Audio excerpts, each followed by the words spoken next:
नहमदुहु व नसल्ली अला रसूलिल करीम। बिस्मिल्लाहिर्रहमानिर्रहीम। नाज़रीन, आज हमारे लेक्चर का मौजू है हक़्क़े शुफ़ा। हक़्क़े शुफ़ा ये एक सूबाई मामला है, लिहाजा हर सूबे का अलग अलग एक्ट है। बहरहाल ये मुसलमानों में ख़ास कानून है, लिहाजा इसकी जो मेन अल्फाज हैं वो भी अरबी के हैं। लिहाजा हक़्क़े शुफ़ा ही है, ये इंग्लिश लॉ नहीं है, ये मुस्लिम लॉ है। और हक़्क़े शुफ़ा कब वाक़े होता है? जब कोई प्रॉपर्टी गैर मनकूला प्रॉपर्टी, इमूवेबल प्रॉपर्टी फ़रोख्त होती है तो हक़्क़े शुफ़ा का हक़ पैदा होता है।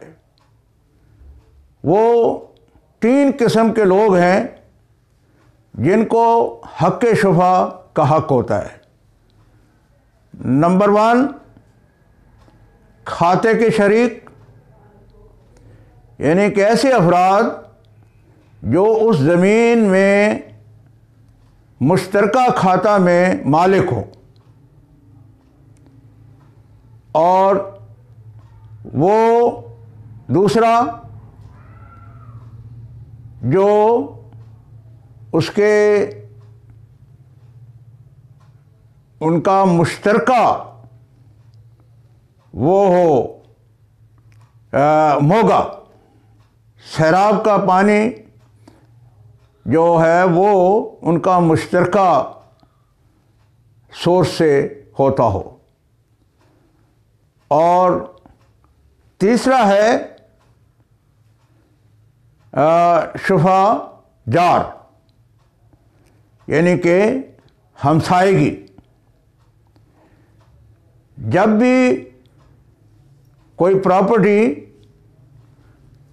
गैर मनकूला प्रॉपर्टी सेल होगी तो वो अफराद जो शरीक खाता है वो उनको हक़ पहुंचता है कि वो उस प्रॉपर्टी को ख़रीदें और उसके बारे में वो उनको मिल जाएगी। अगर वो प्रॉपर्टी किसी और को बेच दी गई हो और कोई हक़्क़े शुफ़ा इस्तेमाल करे तो वो प्रॉपर्टी उसे मिलेगी, बशर्ते कि वो इन 3 शराइत को पूरा करता हो।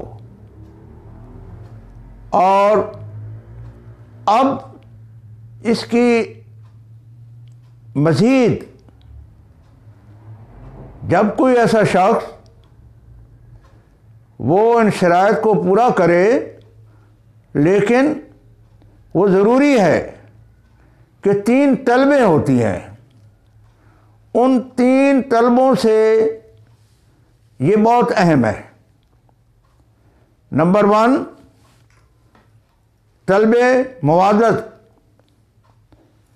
मवादबत, यानी कि जब किसी शख्स को पता चले कि फ़लाँ प्रॉपर्टी जिसमें वो खातादार है वो सेल हो गई है,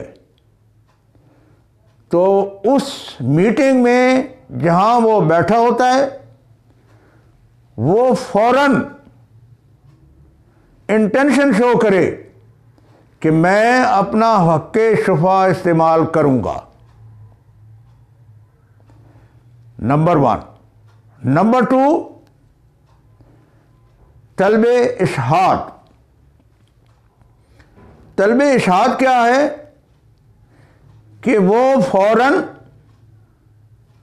एक नोटिस भेजेगा जिसके हक़ में वो प्रॉपर्टी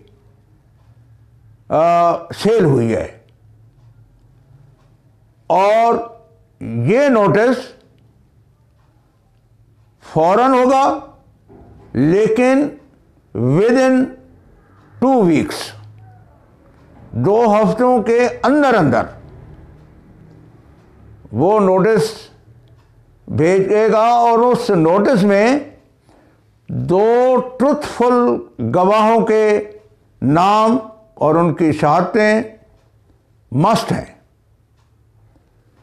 अगर वो 2 हफ्तों के अंदर नहीं नोटिस भेजता तो उसका राइट ख़त्म हो जाएगा। और तीसरी है तलबे खुसूमत। ये वो तलब है जो बजरिया दावा, वो दावे के ज़रिए अपना दावा करे। अगर इन कंडीशंस को वो पूरा कर लेता है तो वो दावा कामयाब हो जाएगा। हाँ, अगर एक ही प्रॉपर्टी में 2 या 2 से ज़्यादा हक़ शुफर करने वाले लोग पैदा हो जाएं, यानी कि 2 अफराद ऐसे हैं जो उस प्रॉपर्टी को हक़ शुफा जताते हैं, तो ख़ास को जनरल पर, यानी कि ऐसा आदमी जो ख़ास है उसको जनरल पर सुपीरियरिटी होगी। अब सवाल ये पैदा होता है कि ख़ास कौन है और जनरल कौन है। मसलन एक बाग है और वो सेल हुआ है और उस बाग को पानी एक नाले से छोटी, यानी जिसे कूल कहा जाता है, उसके लिए सैराब होता है, तो वो शख्स जो अपनी ज़मीन को उस डायरेक्ट नाले से सैराब करता है उस पर वो जनरल होगा, और जो उस छोटी कूल से सैराब करता है अपनी ज़मीन को वो ख़ास होगा।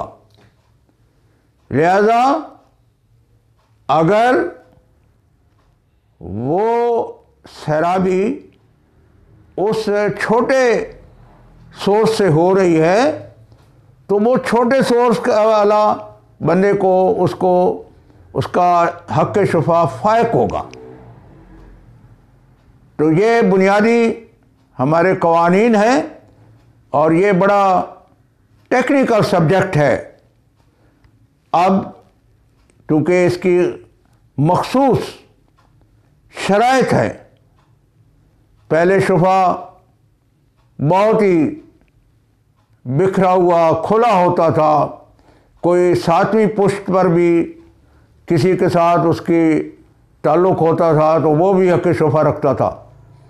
लेकिन अब ये कानून बाकायदा इसको चैनलाइज कर दिया गया है और ये इसको शार्ट किया गया है। लिहाजा अपने जब भी किसी को हक़ शुफा हो तो इन चीज़ों को मद्देनज़र रख कर अपने इक़दामात किए जाएं। Thank you very much.